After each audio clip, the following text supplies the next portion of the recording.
26 जुलाई 2023 को अंबाला पुलिस ने अंबाला कैंट के कब्रिस्तान से एक बड़े नशा तस्कर को गिरफ्तार किया था, जिसकी पहचान देशांत उर्फ डीके के रूप में हुई थी। और पुलिस ने इस नशा तस्कर के कब्जे से लगभग 1 किलो हेरोइन बरामद की गई थी और इंटरनेशनल मार्केट में इस हेरोइन की वैल्यू जो है वो 5 करोड़ बताई गई थी। बड़ा नशा तस्कर पुलिस के हत्थे चढ़ा था, तो पुलिस ने मामले को बेहद ज़्यादा गंभीरता से लेते हुए गहनता से इस डीके से पूछताछ शुरू की, तो इसने कई और नाम उगले। इन जो मोस्ट वांटेड नशा तस्कर हैं उनके कई नाम डीके की पूछताछ में पुलिस के सामने आए थे और पुलिस ने मामले में गहनता से जब इनकी तलाश शुरू की तो आज पुलिस के हाथ एक और बड़ी कामयाबी लगी है। आपको बता दें कि मोस्ट वांटेड 2 नशा तस्कर अंबाला पुलिस के हत्थे और चढ़ चुके हैं इसी मामले में, जिनकी पहचान वारिस और विक्की के रूप में हुई। और आपको बता दें कि वारिस जो है उस पर पहले भी कई मुकदमे दर्ज हैं। अगर हम बात करें वारिस के आपराधिक रिकॉर्ड की तो 7 FIR वारिस पर पहले से दर्ज हैं, जिसमें अटेम्प्ट टू मर्डर, नशा तस्करी के साथ साथ जो रेप और छेड़छाड़ तक की जो है FIR हैं वो वारिस पर दर्ज हैं। वहीं अगर हम बात करें विक्की की तो विक्की के ऊपर जो है 8 FIR पहले से दर्ज हैं, जिसमें जुआ, सट्टा, नशा तस्करी के साथ साथ जो है अन्य नशे बेचने के जो आरोप हैं वो भी लगे हैं। फिलहाल अंबाला पुलिस ने बताया है कि इन दोनों आरोपियों को मोस्ट वांटेड घोषित किया गया था। इनके ऊपर हज़ारों रुपए का इनाम भी रखा गया था और अब पुलिस की गिरफ्त में ये पहुंचे हैं और अन्य जहाँ तक इनका नेटवर्क फैला हुआ है उनकी भी धरपकड़ शुरू कर दी गई है। किस तरह से इन्हें गिरफ्तार किया गया है, इस पूरी जानकारी जो है ये अंबाला के SP जशनदीप रंधावा ने दी है। क्या कुछ बताया है, सुनवाते हैं आपको। 26 जुलाई 2023 को अंबाला कैंट पुलिस स्टेशन के अंतर्गत एक जगाधरी रोड के ऊपर जो कब्रिस्तान है वहाँ से देशांत उर्फ डीके नाम के एक व्यक्ति को गिरफ्तार किया गया था और उससे हेरोइन की एक बहुत बड़ी खेप, लगभग 1 किलोग्राम हेरोइन उससे बरामद की गई थी। और उसके अंदर हमने जब उससे पूछताछ की थी तो कुछ और अन्य लोगों का नाम का खुलासा उसने किया था।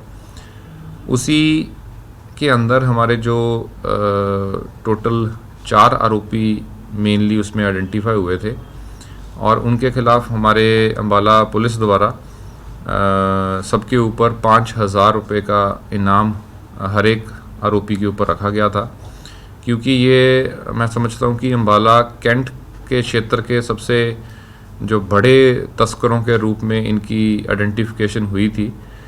तो उसी के ऊपर काम करते हुए हमारी CIA 1 की टीम इंस्पेक्टर हरजिंदर के नेतृत्व में उनको एक बड़ी कामयाबी हासिल हुई। इस केस के अंदर जो FIR नंबर 409 सेक्शन 26 जो कि 26 जुलाई और सेक्शन 21, 27A और 29 NDPS एक्ट के अंदर पुलिस स्टेशन कैंट में दर्ज हुआ था, उसमें जो 2 वांछित आरोपी थे, हमारे मोस्ट वांटेड क्रिमिनल्स थे,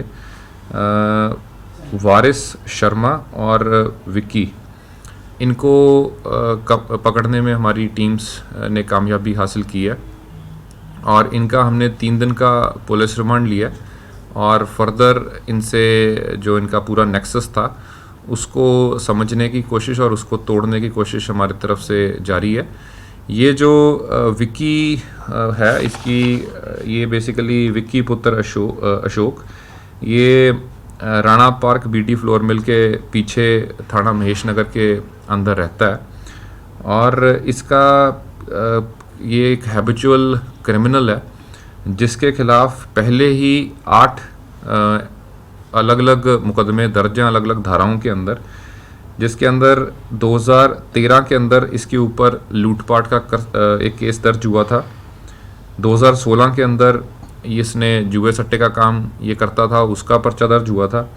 2018 के अंदर भी इसके ऊपर जो रॉबरी है, लूटपाट का पर्चा इसके ऊपर दर्ज हुआ था और 2019 के बाद ये लगातार नशे के कारोबार के अंदर एक बड़ा इसका नाम था और ये काफ़ी बड़े रूप में ये हेरोइन का काम कर रहा था। 2019 के अंदर भी इसके ऊपर 2 पर्चे NDPS के दर्ज हुए, 2022 के अंदर भी इसके ऊपर 2 पर्चे दर्ज हुए और 2023 के अंदर भी बल्कि जनवरी के अंदर ही हमने इसको पकड़ा था। लेकिन ये हर बार छोटी क्वांटिटी के अंदर पकड़ा गया। इस बार इसको हमने जो इसकी पूरी बड़ी खेप थी जो देशांत से पकड़ी गई थी, जो लगभग 1 किलो के पास थी और लगभग जिसकी अंतर्राष्ट्रीय मार्केट में कीमत 5 करोड़ रुपए है। उस केस के अंदर अब इसको पकड़ा गया। और इसका जो दूसरा साथी जो मोस्ट वांटेड क्रिमिनल था, जिसके ऊपर ये दोनों विक्की और वारिस दोनों के ऊपर 5,000 रुपये का इनाम हमारी तरफ से घोषित किया गया था। जो वारिस है, ये वारिस पुत्र कमल, ये बेसिकली कच्चा बाजार अम्बाला कैंट का रहने वाला है और ये भी एक आपराधिक प्रवृत्ति का इंसान है और इसके ऊपर पहले भी 7 मुकदमे दर्ज हैं। 2015 के अंदर ये स्नैचिंग के अंदर पकड़ा गया था। 2017 के अंदर ये अटेम्प्ट टू मर्डर, जान से मारने की कोशिश के अंदर पकड़ा गया था। 2020 के अंदर ये इसने दारू बेचता था, उसके अंदर पकड़ा गया और 2020 के अंदर ही इसके ऊपर NDPS का और एक रेप का भी पर्चा इसके खिलाफ दर्ज हुआ था। 2021 के अंदर ये किसी की स्टॉकिंग या लेडीज़ के साथ छेड़छाड़ के केस के अंदर गिरफ्तार हुआ। 2023 की जनवरी के अंदर ये भी पकड़ा गया था, लेकिन उस टाइम ये रिलेटिवली छोटी खेप के साथ पकड़ा गया था। इस बार ये भी अब जो मेन इनका केस है उसके अंदर हमने इसको गिरफ्तार किया और जो इनके बाकी कुछ और साथी हैं, जो पूरा इनका सरगना था, उसको भी हम जल्दी गिरफ्तार करेंगे। उनके ऊपर भी हमारी तरफ से इनाम घोषित किया गया और मुझे उम्मीद है कि हमारी टीम्स उनके पीछे लगी हुई हैं और जल्दी उनके अंदर भी हमारे को कामयाबी हासिल होगी।